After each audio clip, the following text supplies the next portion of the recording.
नमस्कार, जय हिंद साथियों। एक बार फिर से आप सबका बहुत बहुत स्वागत है। अमीन के कोर्स में आज हम लोग पढ़ेंगे त्रिभुजाकार खेत का रकबा कैसे निकाला जाए। ठीक है, त्रिभुजाकार खेत। तो त्रिभुजाकार खेत का रकबा तो हम निकालेंगे, लेकिन पहले तो समझ लें कि त्रिभुज आखिर होता क्या है, कितने प्रकार के त्रिभुज होते हैं। पहले इसको देख लेते हैं।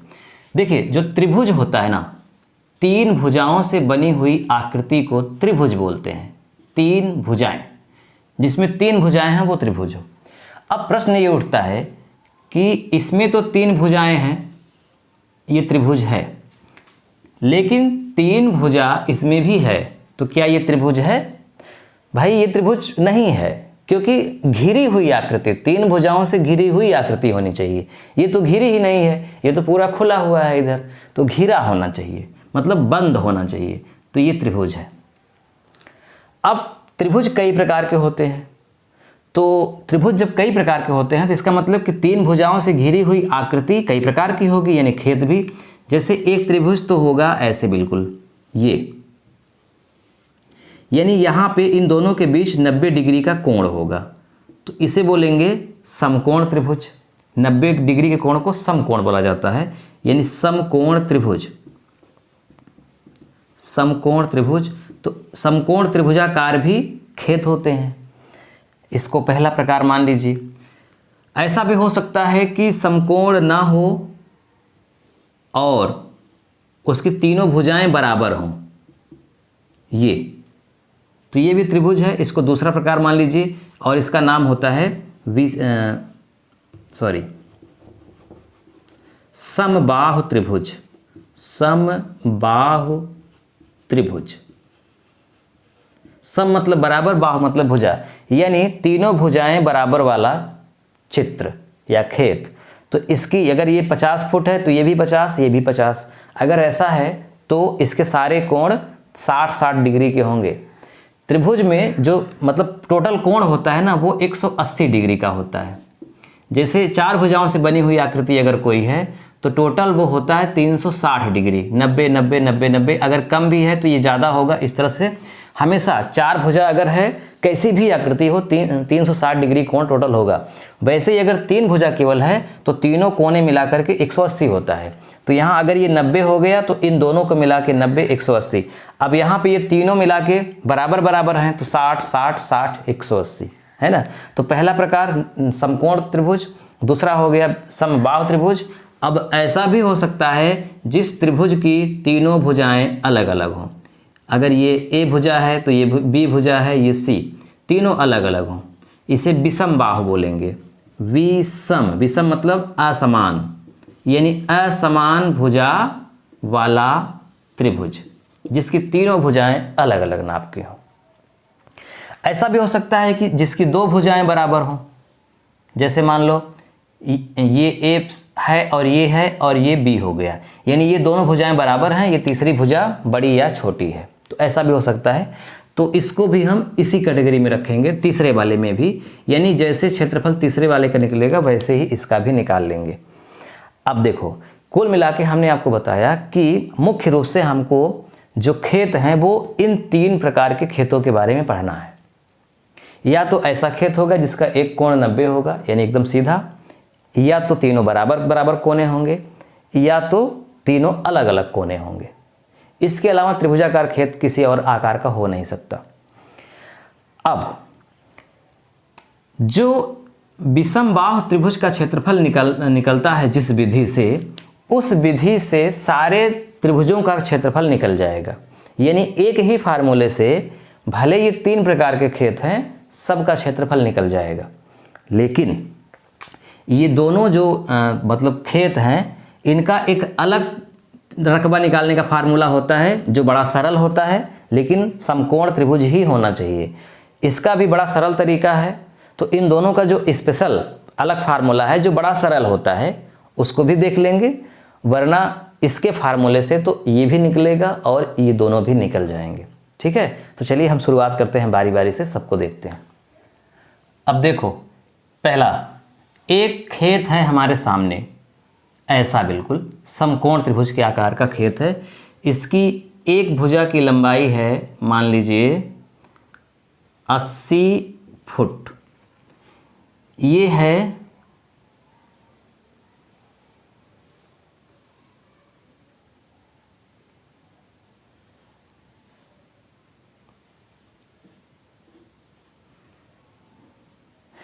60 फुट, ये 80 फुट है, ये 60 फुट है और ये है 100 फुट। यकीनन ये 90 डिग्री का कोण यहाँ पे बनेगा। अब हमें इसका रकबा निकालना है कि इसका रकबा क्या होगा। अभी हम आपको बताएं कि इसका यानी कि समकोण त्रिभुज का क्षेत्रफल या रकबा निकालने का एक बड़ा सरल फार्मूला होता है, उसको हम इससे अप्लाई करेंगे। देखो रकबा, रकबा क्या होता है? आधार गुणित लंब बटे 2, यही है। गणित की भाषा में क्षेत्रफल निकालने या रकबा निकालने का फार्मूला होता है आधार गुणित लंब बटे 2। अब चूंकि आप फील्ड में काम अगर करने जा रहे हैं तो गणित समझाएंगे तो लोगों को समझ में नहीं आएगा, तो आप एकदम देहाती भाषा में सीधा सीधा लिखिए लंबाई गुणित चौड़ाई बटे 2। अब इसमें लंबाई कौन है, इसमें चौड़ाई कौन है, ये समझना है। हैं तो 3 भुजाएं, लेकिन समकोण त्रिभुज अगर है तो उसका रकबा जो निकलता है वो केवल 2 भुजाओं से ही निकल जाता है। तीसरी भुजा चाहे जितनी हो उससे कोई मतलब ही नहीं है। जो दोनों भुजाओं के बीच में कोना है 90 डिग्री का, उन्हीं दोनों भुजाओं की आवश्यकता पड़ती है। जो विकर्ण है, तिरछी भुजा है, वो सबसे बड़ी होती है, उसकी आवश्यकता नहीं पड़ती रकबा निकालने में। यानी इसका क्षेत्रफल या रकबा इन दोनों भुजाओं से निकल जाएगा। अब इन्हीं दोनों भुजाओं को, बड़ी वाली को लंबाई मान लो और छोटी वाली को चौड़ाई मान लो।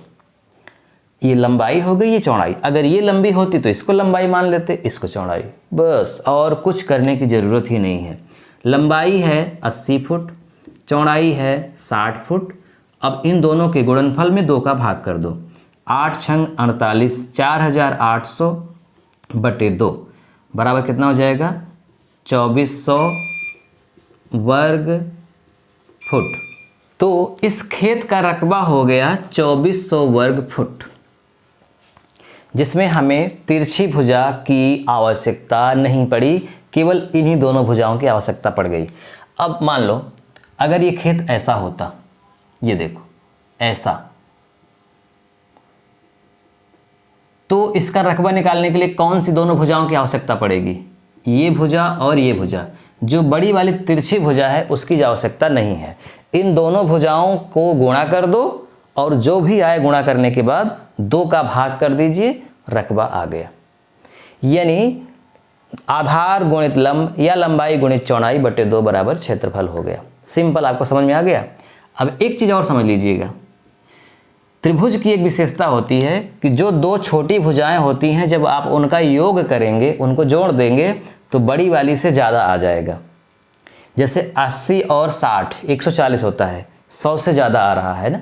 अगर ऐसा है तभी त्रिभुज बनेगा, अन्यथा बन ही नहीं पाएगा। जैसे मान लीजिए आपके पास कोई ऐसा प्रश्न आ गया, कोई लेकर आया कि भैया हमारा खेत का रकबा निकाल दो, हम नाप करके आए हैं। तो आप बोलेंगे ठीक है बताओ, नाप बताओ उसकी क्या है नाप। तो बोलेगा कि देखिए उसकी तीनों भुजाओं में एक भुजा है 50 फुट, है ना, एक भुजा है 40 फुट और एक भुजा है 80 फुट।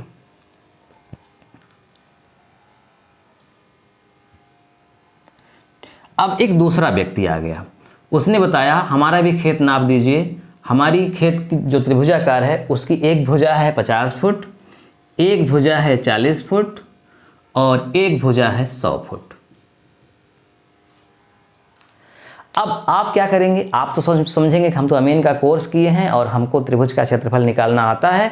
फटाक से हीरोन्स का फार्मूला लगा देंगे। अभी हीरोन्स का फार्मूला आपको हम बताएंगे। तो हीरोन के फार्मूले से आप इसको निकालने लगेंगे, फिर इसको भी निकालने लगेंगे। इसका तो निकल जाएगा क्षेत्रफल, लेकिन इसका निकलेगा ही नहीं और आप परेशान हो जाएंगे। करे ये भी त्रिभुजाकार खेत है, नाप लेकर आया है व्यक्ति, ये भी त्रिभुजाकार खेत है, नाप लेकर आया है, इसका क्यों नहीं निकल रहा है? तो इसका इसलिए नहीं निकल रहा है क्योंकि दरअसल इस नाप का कोई त्रिभुज हो ही नहीं सकता। अगर कोई भी खेत हो, अगर उसकी एक भुजा 50 है, दूसरी 40, तो 50 और 40 का जोड़ कितना होता है? 90 होता है, 90। और जो बड़ी वाली भुजा है वो 100 है। तो ऐसा कभी हो ही नहीं सकता कि छोटी भुजाओं को जोड़ दिया जाए तो बड़ी वाली से भी कम उतरे। अगर दो छोटी भुजाओं को जोड़ने पर बड़ी वाली से कम आ रहा है तो इसका मतलब उस नाप का खेत हो ही नहीं सकता। ऐसा त्रिभुज कल्पना के रूप में है, मतलब बन ही नहीं सकता है। जैसे ये त्रिभुज है ना, हमेशा कोई भी त्रिभुज हो, जैसे ये 3 है, ये 5 है और ये 7 है, ये बन जाएगा। क्योंकि छोटी भुजाएं कौन है? 3 और 5। 3 और 5 को जोड़ दोगे कितना हो जाएगा? 8। इससे ज़्यादा हो गया। तो ज़्यादा होना चाहिए, ज़्यादा होगा तभी बनेगा। अगर पता चला ये 3 है और ये 2 है, अब 3 और 2 का योग तो 5 ही होता है, 7 से कम हो गया, तो ऐसा इस नाप का कोई बन ही नहीं पाएगा। तो ये भी आपको ध्यान में रखना है, कैसा भी त्रिभुज हो, दो छोटी भुजाओं का योग बड़ी वाली से ज़्यादा आएगा, तभी वो खेत सही है, सही नाप हुई है, अन्यथा गलत नाप हुई है। अब इसी खेत में जो हमने रकबा निकाला 2400 वर्ग फुट, अब इसको हम दूसरे फार्मूले से निकालेंगे, जिसका नाम क्या है? हीरोन्स का फार्मूला। हीरोन्स सूत्र लिख दीजिए। इसमें होता क्या है? हीरोन्स के सूत्र से त्रिभुज कैसा भी हो, चाहे समबाहु हो, चाहे विषमबाहु हो, चाहे समकोण त्रिभुज हो, कैसा भी हो, सबका निकल जाएगा। और इसमें तीनों की आवश्यकता पड़ेगी इस फार्मूले में। इस फार्मूले से कैसे निकलता है तो आपको हम बता चुके हैं। क्षेत्रफल बराबर, ये है फार्मूला, यस, फिर ब्रैकेट में s माइनस ए, दूसरे में s माइनस बी, तीसरे में s माइनस सी। अब देखो यहाँ पे यस क्या है? यस का मतलब होता है अर्ध परिमाप, अर्ध परिमाप। और ये होता है तीनों भुजाओं का जोड़ बटे 2। मतलब जैसे अब हम इसको मिटा दे रहे हैं ना, समझने में ताकि आसानी हो।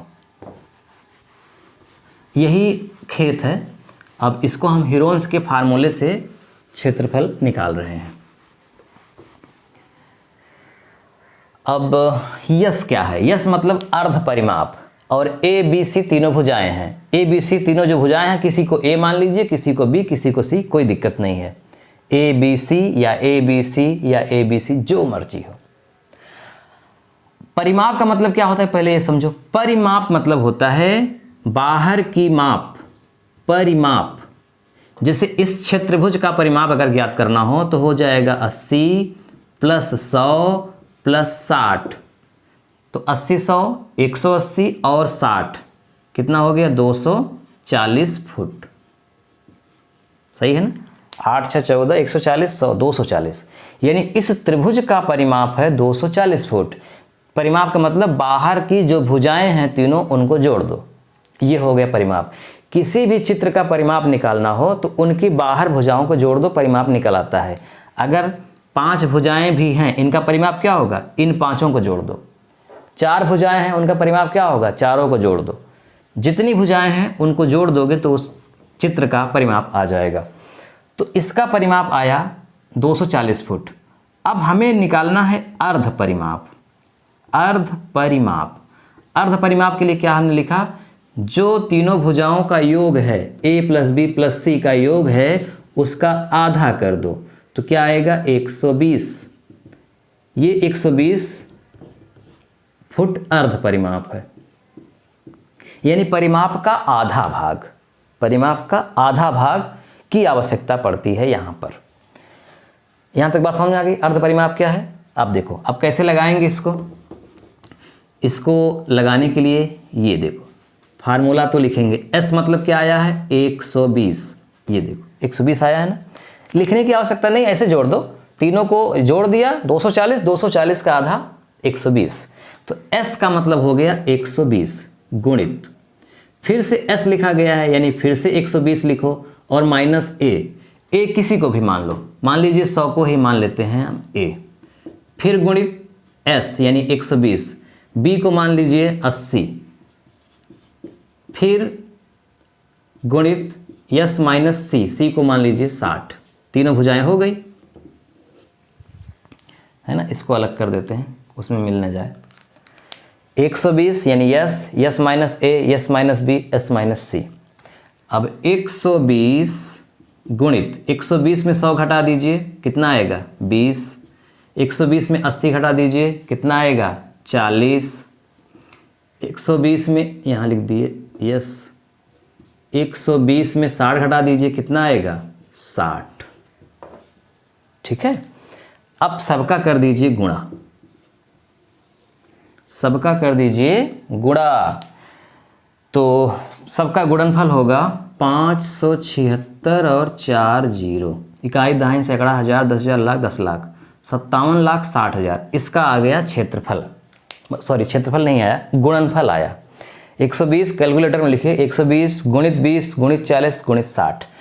अब ये जो चित्र बना होता है ना ऊपर, अभी जो हम टोपी पहना रहे थे बार बार, ये टोपी क्या है? ये टोपी गणित की भाषा में इसको स्क्वायर रूट बोलते हैं, या आप समझिए ये वर्गमूल का चित्र है, चित्र है या चिन्ह है, वर्गमूल का एक चिन्ह है। इसका मतलब ये होता है कि इसके अंदर जो भी लिखा है उसका वर्गमूल निकालो। तो आप वर्गमूल कैसे निकालेंगे? वर्गमूल सीखना अगर आपको है तो हम वर्गमूल तो सिखाए ही हैं आपको गणित वाले चैप्टर में, उसका लिंक वीडियो की डिस्क्रिप्शन में है, देख लीजिएगा। अन्यथा ऐसे समझिए कि अब कैलकुलेटर में एक वर्गमूल का चिन्ह होता है, ऐसे उसको दबा करके ये पूरा डिजिट डाल दीजिए, आ जाएगा आंसर। क्या आएगा? अभी जो आया था 240, और ये हो जाएगा वर्ग फुट, सॉरी 2400 वर्ग फुट। जब हमने साधारण वाला समबाहु त्रिभुज, समकोण त्रिभुज का क्षेत्रफल वाला फार्मूला लगाया था, आधार गुणित लंब बटे 2, उसमें इसकी आवश्यकता नहीं पड़ी थी, केवल इन दोनों का गुणा करके आधा कर दो। 8 × 48 का आधा 2 यानी कि 24 हो गया था। हीरोन्स के फार्मूले से थोड़ी समस्या हुई, क्योंकि तीनों इसमें मतलब भुजाएं ली जा रही हैं, तो तीनों भुजाएं ली जा रही हैं तो कठिनाई तो होगी। तो हीरोन्स का फार्मूला आप इसमें मत लगाइएगा, क्योंकि इसका काम तो आसानी से हो जा रहा है, इन दोनों का गुणा करके आधा कर दो, तो क्या बवाल पालने की आवश्यकता है। ये बवाल केवल वहाँ पालिएगा जहाँ पर जो त्रिभुज समकोण नहीं रहेगा। कैसा रहेगा? समकोण के अलावा चाहे जैसा हो। समबाहु अगर है तो वहाँ भी लग जाएगा ये, और विषम बाहु है तो उसके लिए तो है ही, क्योंकि विषम बाहु का क्षेत्रफल किसी और से निकलेगा ही नहीं, केवल इसी से निकलेगा।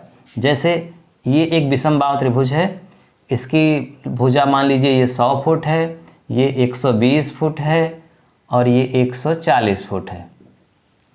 तो इसका क्षेत्रफल निकालने का यही फार्मूला होगा, इसी से निकल जाएगा, आप निकाल लीजिएगा।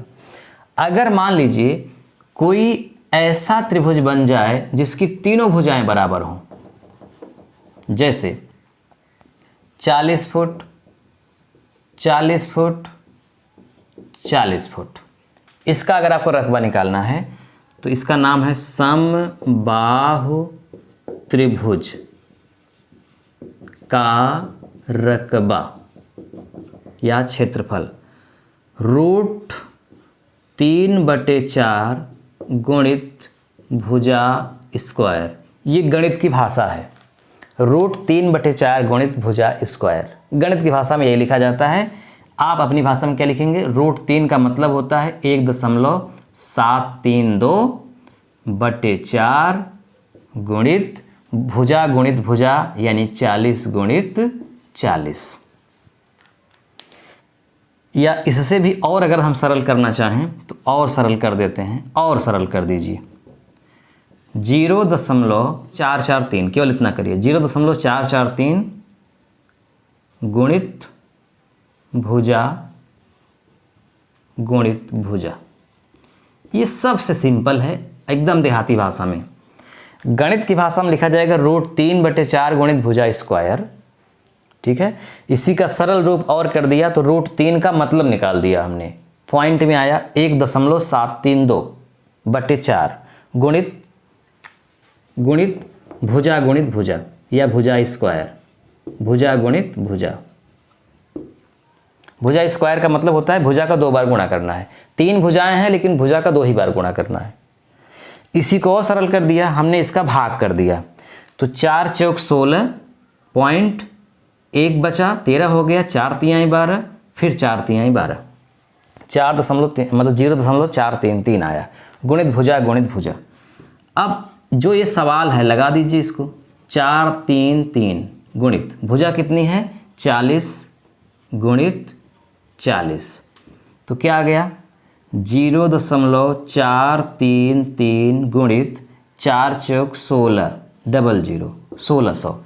अब आप गुणा कर दीजिए, किसका गुणा करेंगे, गुणा कर दीजिए 1600 का, 1600 गुणित 0.433 तो आया 692.8, 692.8 वर्ग फुट में है ना, तो फुट, मीटर में होता तो वर्ग मीटर, यानी लगभग 693 वर्ग फुट।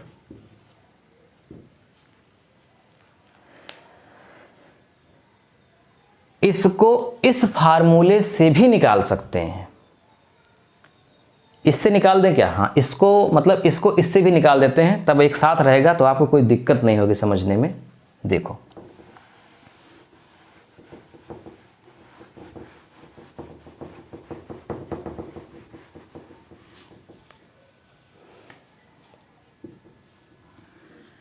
इसका यस क्या होगा, 40 40 120 और 40 सॉरी मतलब 40 तिहाई 120, यानी इसका परिमाप हुआ 120। 120 का आधा कितना होगा 60, 60 गुणित 60 माइनस ए 40, फिर गुणित 60 माइनस 40 बी, फिर गुणित 60 माइनस 40, तो हो गया 60 गुणित 20 गुणित 20 गुणित 20, 6 दूनी 12 दूनी 24 दूना 48, 1 2 3 4 ये आया। अब इसका आप वर्गमूल निकाल दीजिए वही, तो यही आ जाएगा 692.8 समथिंग कुछ भी, और लिख दीजिए वर्ग फुट। तो कोई बदलाव नहीं होगा। अब आप सोच रहे होंगे कि सर बड़ा कन्फ्यूजन कर दिए, एक बताइए, चाहे इससे बता दीजिए चाहे इससे बता दीजिए। तो मैं आपको आपके सहूलियत के लिए बता रहा हूँ कि आपकी मर्जी, आप कैसे करिए।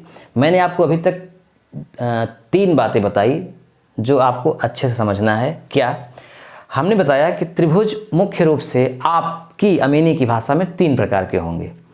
एक वे त्रिभुज जो होंगे समकोण के जैसे, एक वे होंगे जिनकी तीनों भुजाएं बराबर होंगी, और एक वे होंगे जिनकी तीनों भुजाएं अलग अलग होंगी। इसके अलावा कोई और हो ही नहीं सकता। अगर समकोण है तो उसको बहुत सरल ढंग से होगा कि उनकी लंबाई चौड़ाई का गुणा करके आधा कर दो, क्षेत्रफल आ गया, वेरी सिंपल। तो इसको हमें हीरोन्स के फार्मूले में ले ही नहीं जाना है। यहाँ पर तीसरी भुजा की यहाँ आवश्यकता ही नहीं है। यहाँ तक समझ में आ गई बात? ठीक। जो दूसरा वाला है जिसकी तीनों भुजाएं बराबर हैं, इसमें केवल 2 भुजाओं की आवश्यकता पड़ेगी, या कहें कि एक ही भुजा की आवश्यकता पड़ेगी और उसका गुणनफल हो जाएगा। जैसे यहाँ 40 40 40 था, तो 40 गुणित 40, 40 गुणित 40 और गुणित 0.433। तो 0.433 कहाँ से आ गया, इससे आपसे मतलब नहीं है, ये फार्मूले में है। तो 0.433 गुणित 2 भुजाओं का गुणनफल कर दीजिए, डायरेक्ट उत्तर आ गया। तो यहाँ भी हीरोन्स का फार्मूला यानी इसे अपनाने की आवश्यकता नहीं है, काम आसान हो गया। अब बचा ऐसा त्रिभुज जिसको तीनों भुजाएं अलग अलग हों, तो इसका क्षेत्रफल निकालने के लिए न ये फार्मूला काम करेगा न ये वाला करेगा। इसके लिए केवल काम करेगा हीरोन्स का फार्मूला जो यहाँ पे लिखा गया है। ठीक। तो जिस त्रिभुजाकार खेत की तीनों भुजाएं अलग अलग हों या 2 भुजाएं अलग अलग हों, वहां पर हम हीरोन्स का फार्मूला अपनाएंगे। समकोण त्रिभुज में भी तीनों भुजाएं अलग अलग हो सकती हैं, लेकिन चूंकि ये समकोण है इसलिए हीरोन्स का फार्मूला अपनाने की आवश्यकता नहीं है। लेकिन भूल कर आप अगर हीरोन्स का फार्मूला इसमें लगा देंगे तो इसका रकबा निकल जाएगा, बिल्कुल सही निकलेगा।